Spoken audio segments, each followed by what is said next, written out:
বন্ধুরা, আমার পোষা পাখিরা থাকে কিন্তু অন্য অন্য পাখি থাকে। আসুন আজকে আপনাদের দেখাই পাখিগুলা, পুরো ভিডিওটা দেখেন।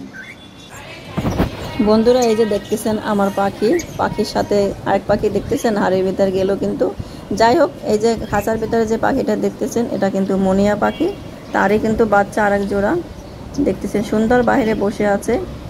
এইটা বাদ দিয়ে দেখি আপনাদের অন্য পাখিগুলাও দেখাই।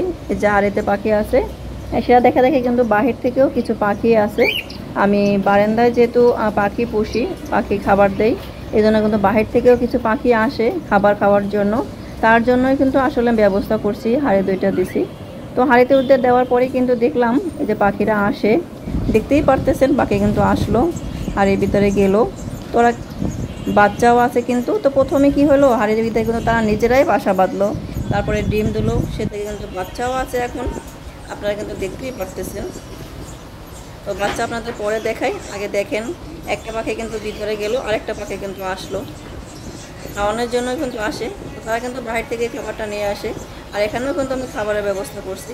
তো পাখি কিন্তু দেখলেন আপনারা, মুখে খাবার নিয়ে আসছে বাচ্চার জন্য, খাবার খাওয়াইতেছে, আর এই ভিতরে কিন্তু বাচ্চা থাকে। তো আমার এই দৃশ্য কিন্তু খুবই দেখতে ভালো লাগে, যেহেতু আমার পাখি পোষার কারণে কিন্তু বাইরে থেকেও পাখি আসে, সেটা কিন্তু আসলেই অসাধারণ একটা আর ভালো লাগা আর ভালোবাসাও। তো দেখলেই নি যে পাখি মুখে করে কীভাবে বাচ্চাদের জন্য খাবার নিয়ে আসলো, এটাই কিন্তু মায়ের ভালোবাসা আর কি। তো এই পাখি দেখা দেখে কিন্তু এই দুটো পাখি আসলো, আরও কিন্তু অনেক পাখি আসছে, আপনারা দেখতেই পারতেছেন। আমি কিন্তু আরও হারিয়ে দিছি, আর সেখানে কিন্তু পাখি আসে। আমি আরও ভাবতেছি যে আরও হাড়ি দিয়ে দিব, বাইরে খাবারের ব্যবস্থা করব, যেহেতু আমার পোষা পাখি দেখতে দেখতে আরও পাখি আসতেছে। যেহেতু বর্ষার সিজন, এই জন্য বাইরে পাখির বাসা বাঁধতে সমস্যা হয়, খাবার দাবারের সমস্যা হয়। এই জন্য ভাবতেছি যে আমি ব্যবস্থা করব, এখানে আসে ওরা বাসা বাঁধবে, খাওয়া দাওয়া করবে, বাচ্চা ডিম দিবে, একটু সবই করবে ওরা নিজেদের মতনই। আমার কোনোই নাই, যেহেতু বিদেশিদের মতনই বাচ্চা করতেছে, সব কিছুই বাসা বাঁধতেছে নিজেদের মতন। দেখেন কীভাবে বাচ্চাদের জন্য খাবার নিয়ে আসে আর খাবার খাওয়াইতেছে। আসলে এটা অনেক আসলে ভালো লাগা আর কি, ভালোবাসা। আর আমারও ভালো লাগলো যে দেখেন বাইরে থেকে পাখি আসলো, তারা আবার নিজেরা বাসা বাঁধলো, বাচ্চা দিল, কতটা ভালো লাগা, তাই না? আর দেখেন আমার খাঁচা থাকে যে পাখিগুলো আছে, সেগুলো কিন্তু বারবার দেখতেছে, ওদের যে আসা যাওয়া করতেছে। আর মাঝে মাঝে দেখা যায় কিন্তু খাঁচার পাশে এসে কিন্তু ওই পাখিগুলো তাদের সাথে কথা বলতেছে, অনেক সময় থাকে আর কি। তো দেখেন পাখিগুলো বারবারই কিন্তু আসতেছে, যেহেতু বাচ্চাগুলো ছোট, বারবার খাওয়ানো দরকার হয় আর কি। এই যে কীভাবে তারা একটু পর পর এসে কিন্তু খাবার খাওয়াইতেছে বাচ্চাদের। তো অবশ্যই বাচ্চাগুলো বড় হোক, আমি আপনাদের দেখাবো। আর কেমন লাগলো মুহূর্তটা, দৃশ্যটা কেমন লাগলো একটু জানাবেন। আর পাখি পুষতে খুব ভালো লাগে আমার কাছে। দেখেন পাখিগুলো খাঁচার ভিতরে যে মনিয়া পাখিগুলো আছে, সেগুলো কিন্তু বারবার দেখতেছে যে কেন বারবার আসে খাবার খাওয়াইতেছে, এগুলোর জন্য। তো মাশাআল্লাহ আমার পাখিগুলো অনেক ভালো আছে। মনিয়া পাখিগুলো কিন্তু ডিম বাচ্চা সহ সবসময় আছে, বাচ্চাও আছে, আর খুব শীঘ্রই আবার ডিমও দিবে। আর তারা কিন্তু অনেক সময় নিয়ে বাচ্চাদের খাওয়ায়, এ দৃশ্য দেখতেও ভালো লাগে। তো ভাবতেছি নিচেও আমি আরও হাঁড়ির ব্যবস্থা করব, আরও হাঁড়ি দিয়ে দিব। আর আলাদা কিন্তু আমি এদের মানে বাহির থেকে যে পাখিগুলো আসে, এদের জন্য কিন্তু আমি খাবারের ব্যবস্থা করে নিয়েছি, কিন্তু এখান থেকেও খাবার খেতে পারে।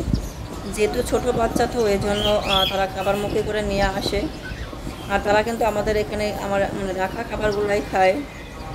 আর আমার মুনিয়া পাখিগুলো দেখেন, তারা তো একটু পরপরই খাবার খায়, তারা রেস্ট নেয়।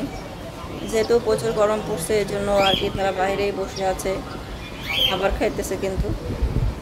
তো আপনারা চাইলে কিন্তু এই বারান্দায় এরকম সিস্টেম করতে পারেন, আর বাইরে থাকা পাখিগুলোর কিন্তু খাবারের ব্যবস্থা হবে, থাকারও ব্যবস্থা হবে। এই উদ্যোগটা কিন্তু আমার খুবই ভালো লাগলো, তাই এটা করলাম। আপনারা চেষ্টা করতে পারেন, তাহলে বাইরে থাকা পাখিগুলোর কষ্ট কম হবে আর কি। তো দুটো পাখি দেখেন কত সুন্দর করে আসতেছে আর বাচ্চাদের খাবার খাওয়াইতেছে। আর আমার মনিয়া পাখিগুলো কিন্তু বসেই আছে, কত সুন্দর করে আসতেছে পাখিগুলো, খাবার খাইতেছে। তো দেখেন কিভাবে বাসাটা পাচ্ছে, সিস্টেমটা একটু দেখেন, আমার কাছে কিন্তু খুবই ভালো লাগলো। আর তারা আস্তে আস্তে কোনো কোনো বাসাটাও বাঁচছে, তারপরে ডিম বাচ্চা তাড়াতাড়ি দিয়ে দিচ্ছে, এটা অনেক ভালো লাগলো। তো বাইরে কিন্তু বসারও ব্যবস্থা করছি আমি, তার জন্য এসে বসতে পারে। তো আপনাদের কাছে কেমন লাগছে একটু বলবেন। আর যারা এখনও আমাকে আমার ভিডিও দেখে কমেন্ট করেন না, একটু কমেন্ট করে দিবেন, সাথে থাকবেন, ভিডিওগুলো পুরোপুরি দেখবেন। আর যারা পাখি পোষেন না, একটু পোষবেন, ভালো লাগবে আপনাদের কাছে, সময়টা ভালো যাবে। পাখির ডাকাডাকি কিন্তু শুনতেও ভালো লাগে, দেখতেও ভালো লাগে। আর যখন দেখবেন যে পাখি থেকে ডিম বাচ্চা হয়, তখনও কিন্তু অনেক ভালো লাগাটা হবে। যেহেতু দেখেন এই পাখিগুলো যখন ডিম দিছে, বাচ্চা ফুটছে, আমার কাছে কিন্তু অনেক ভালো লাগছে। অবশ্যই আপনাদের বাচ্চা দেখাবো, যেহেতু বাচ্চাগুলো এখন অনেক ছোট ছোট, এই জন্য কিন্তু তারাই সবসময় দেখাশোনা করে। এখানে দুইটা পাখি কিন্তু বারবারই আসতেছে বাচ্চাদের দেখাশোনা করার জন্য, খাওয়ানোর জন্য। এই দুটো কিন্তু পাশাপাশিই থাকে সব সময়। আমি দেখি সব সময় যে সব সময়ই থাকে, এরা বেশিক্ষণ দূরে থাকে না, বাচ্চা যেহেতু আছে। ঠিক আছে বন্ধুরা, ভিডিওগুলো দেখতে থাকেন, আর অবশ্যই বলবেন ভিডিওগুলো কেমন হয়, কমেন্ট করে জানাবেন। আর অবশ্যই যারা আমার সাথে এখনও নাই, অবশ্যই সাথে থাকবেন। আর পাখিগুলো দেখতে কেমন লাগতেছে একটু জানাবেন।